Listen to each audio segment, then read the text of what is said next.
à l'occasion de la double célébration de la commémoration des attaques du Nord constantinois, 20 août 1955, et celle du congrès de la Soummam, 20 août 1956, le chef de l'État, Abdelmadjid Tebboune, a adressé un message au peuple algérien. Voici le texte intégral du message du chef de l'État, Abdelmadjid Tebboune, lu en son nom par le ministre des Moudjahidines et des Ayants droit, M. Taïb Zitouni, ce jeudi 20 août, lors de la célébration officielle de la Journée nationale du Moudjahid à Bordjebou-Arridj, au nom de Dieu clément et miséricordieux. Chères concitoyennes, chers concitoyens, la Journée nationale du Moudjahid, qui coïncide avec le premier jour de l'année de l'Hégire, qu'Allah le renouvelle pour nous tous et pour la Oumma musulmane, dans le bien-être et la bénédiction, et pour nous l'opportunité de célébrer deux stations marquantes de notre glorieuse guerre de libération. Il s'agit de l'offensive du Nord constantinois, menée le 20 août 1956 par l'Armée de libération nationale, ALN,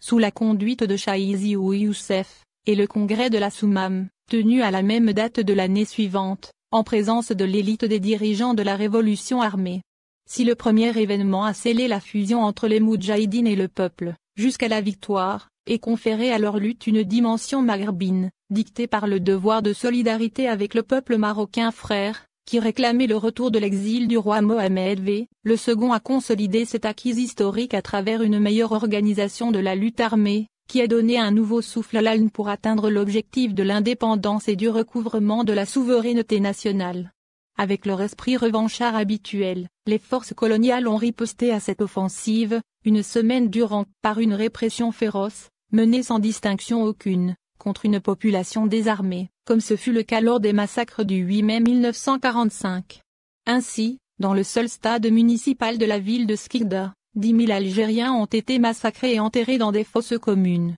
Des crimes odieux qui ont mis à nu, encore une fois, le mensonge de la mission civilisatrice de la colonisation, qui cachait mal tous les crimes contre l'humanité infligés au peuple algérien. Ce soulèvement populaire a eu un retentissement avéré dans le processus d'internationalisation de la cause algérienne, qui fut ainsi porté à l'Assemblée générale des Nations unies et acquis la sympathie de larges pans de l'opinion publique occidentale, et le soutien de nombreux pays, notamment afro-asiatiques. Un soulèvement qui a balisé le terrain à une nouvelle stratégie, pensée par les dirigeants de la Révolution et cristallisée dans la charte de la Soummam pour une mobilisation populaire et une organisation des rangs autour d'une direction unifiée conformément à la déclaration historique du 1er novembre 1954.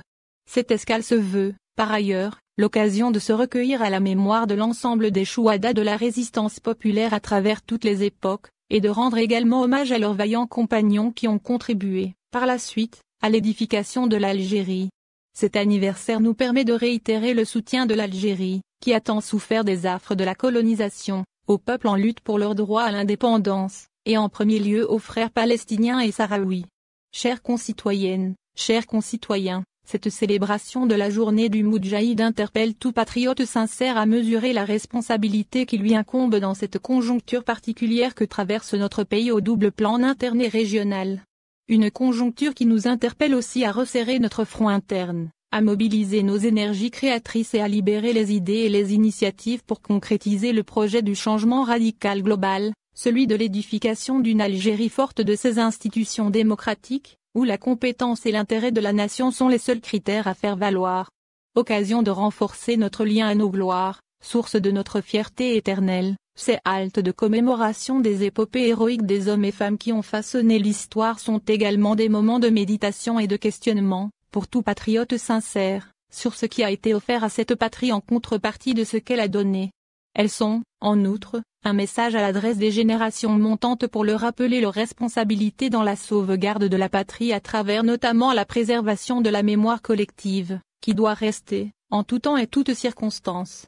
l'étendard de nos gloires. Après le rapatriement des ossements des 24 chefs de la résistance populaire et de leurs compagnons, conservés dans les sous-sols du Musée de l'Homme à Paris, je tiens à réitérer mon engagement à poursuivre cette entreprise jusqu'à ce que les ossements de tous nos chouhadas, exilés et déportés, soient honorablement inhumés dans leur pays. Fidèles au serment, nous demeurerons tant qu'Allah nous prête vie. À l'occasion de la commémoration de ce double anniversaire, si cher à nos cœurs, je vous invite, chères concitoyennes, chers concitoyens, a tourné la page des divergences et divisions pour une pleine adhésion à la bataille du changement radical que nous avons engagée au plan politique et socio-économique. Cette même adhésion qui avait permis à nos aïeux de remporter la bataille de la libération en dépassant les calculs étriqués et les considérations personnelles pour se mobiliser autour d'un seul objectif, celui la renaissance de notre chère Algérie et son rayonnement régional. Vive l'Algérie libre, altière et souveraine, gloire et grandeur à nos valeureux chouhadas.